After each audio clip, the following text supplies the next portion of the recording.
Assalamualaikum warahmatullahi wabarakatuh. Bagaimana kabar anak-anakku semua hari ini? Semoga kita semua selalu dalam kondisi yang sehat dan selamat, selalu dalam lindungan Allah Subhanahu wa Ta'ala. Pada pembelajaran kita hari ini, informatika untuk jenjang SMP MTS kelas 8. Pada hari ini kita akan mempelajari teknologi informatika yang mengubah kehidupan manusia. Sebelum kita masuk ke materi pembelajaran kita hari ini, mari kita awali pembelajaran kita hari ini dengan berdoa. Semoga ilmu yang nantinya akan kita dapatkan, Allah jadikan ilmu yang bermanfaat. Selalu Pak Aris ingatkan untuk anak-anak semua selalu hormat, taat, dan patuh kepada kedua orang tua serta Bapak Ibu Guru.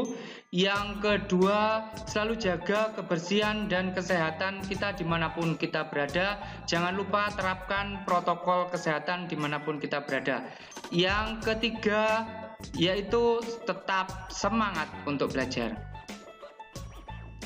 Bismillahirrahmanirrahim. Kita akan masuk ke materi pembelajaran kita hari ini, yaitu teknologi informatika yang mengubah kehidupan manusia.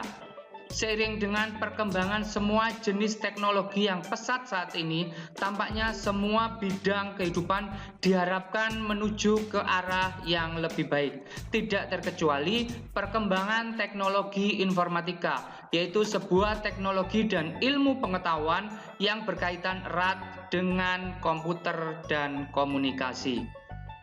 Misalnya saja, perubahan kegiatan belajar mengajar kita hari ini, yang awalnya belajar tatap muka di sekolah atau madrasah, berubah menjadi pembelajaran dunia maya dalam jaringan internet.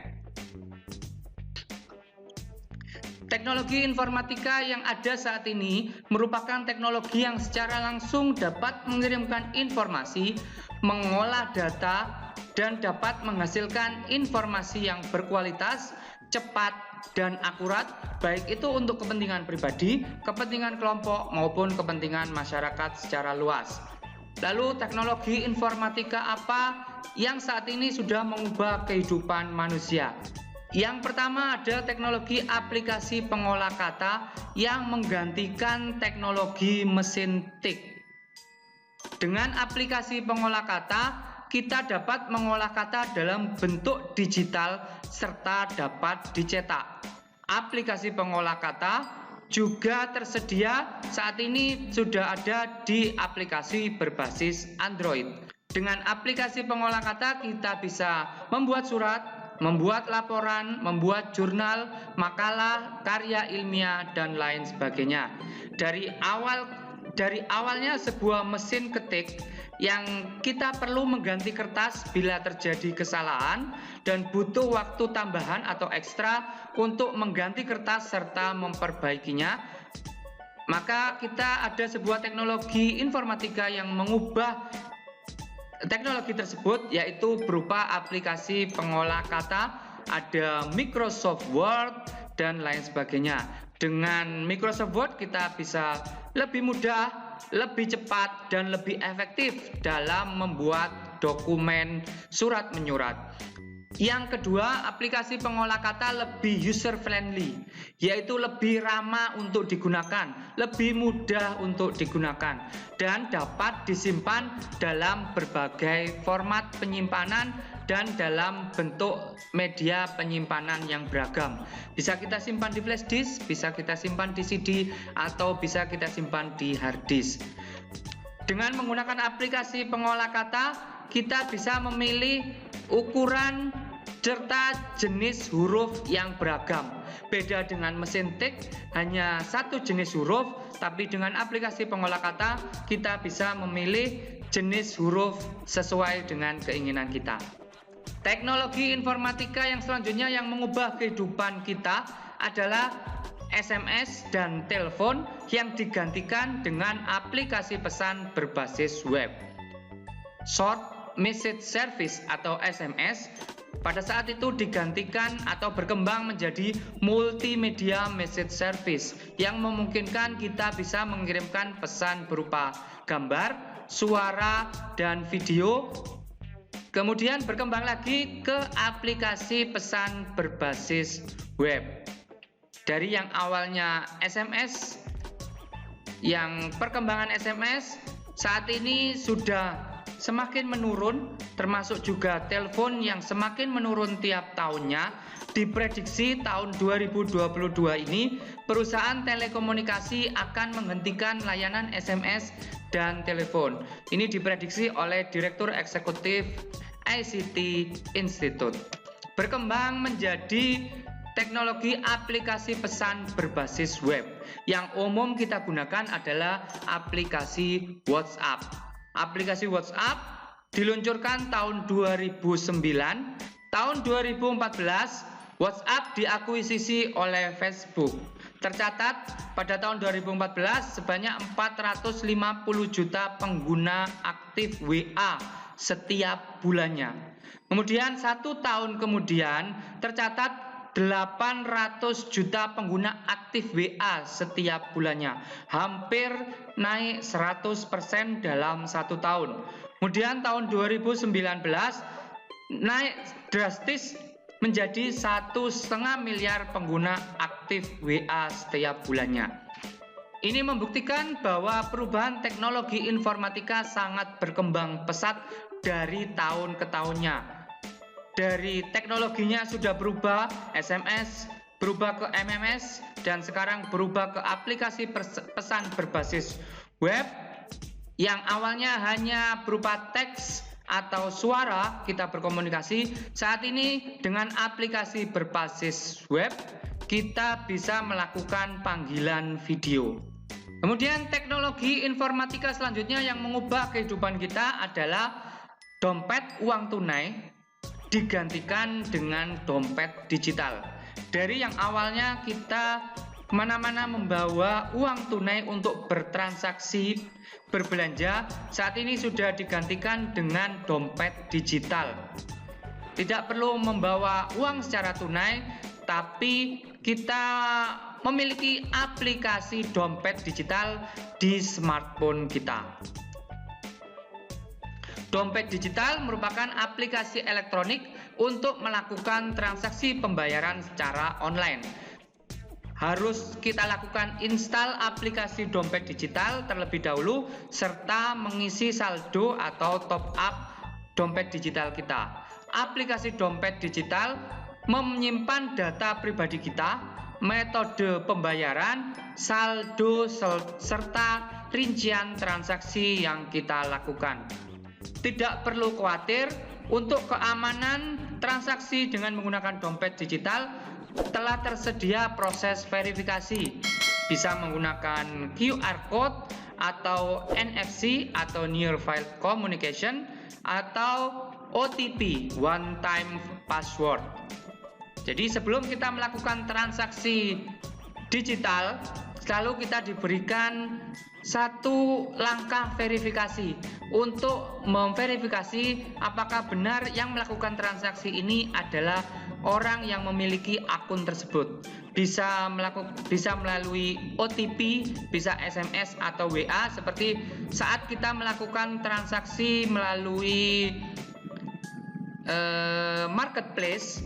Sebelum kita melakukan pembayaran, kita diberikan kode OTP untuk memverifikasi apakah benar yang melakukan transaksi pembayaran itu adalah yang berhak atau yang memiliki akun tersebut.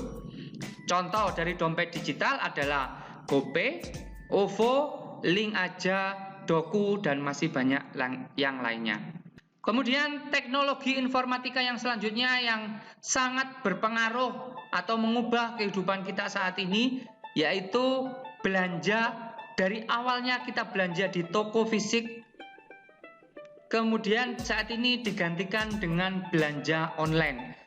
Belanja online merupakan salah satu implementasi teknologi dalam kegiatan jual beli secara online.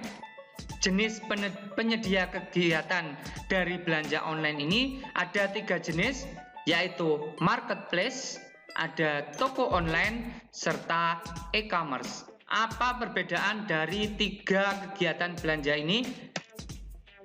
Dari yang awalnya kita harus ke toko untuk membeli barang yang kita butuhkan dengan membawa uang cash, uang tunai.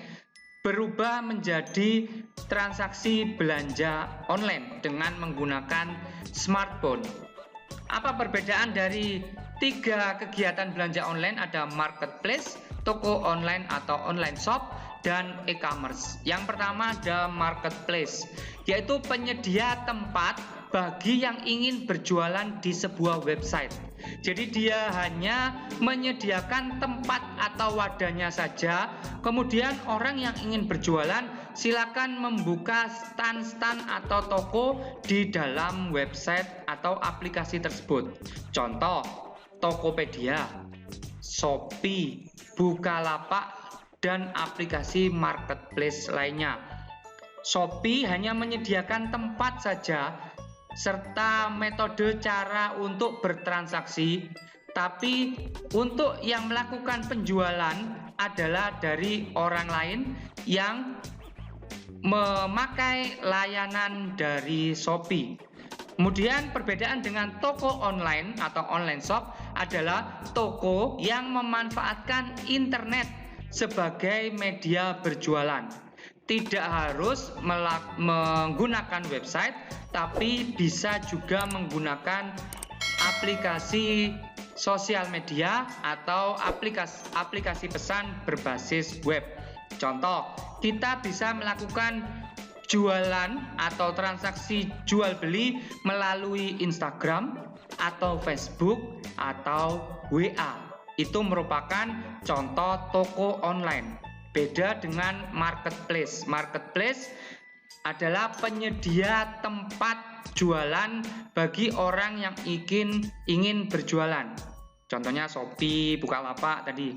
Tapi kalau di online shop, kita bisa memiliki online shop tanpa harus memiliki aplikasi atau website jualan. Kita bisa pakai sosial media atau pesan berbasis web. Lalu apa beda dengan e-commerce? E-commerce hanya menjual produk di website sendiri. Hanya ada satu toko online di e-commerce. Misal, di e-commerce Adidas hanya menjual produk-produk Adidas, tidak menjual produk dari brand yang lainnya atau merek yang lainnya. Contoh lagi di hijab, hanya menjual produk-produk dari hijab. Serta ada contoh Bukupedia, yaitu menjual buku-buku yang memang dijual di Bukupedia, tidak buku-buku dari merek lain. Contoh lagi adalah Gramedia. Ada e-commerce Gramedia, yaitu yang dijual hanya buku-buku yang memang dijual di Gramedia, tidak dijual di toko yang lain. Jadi itu adalah perbedaan marketplace, toko online, dan e-commerce.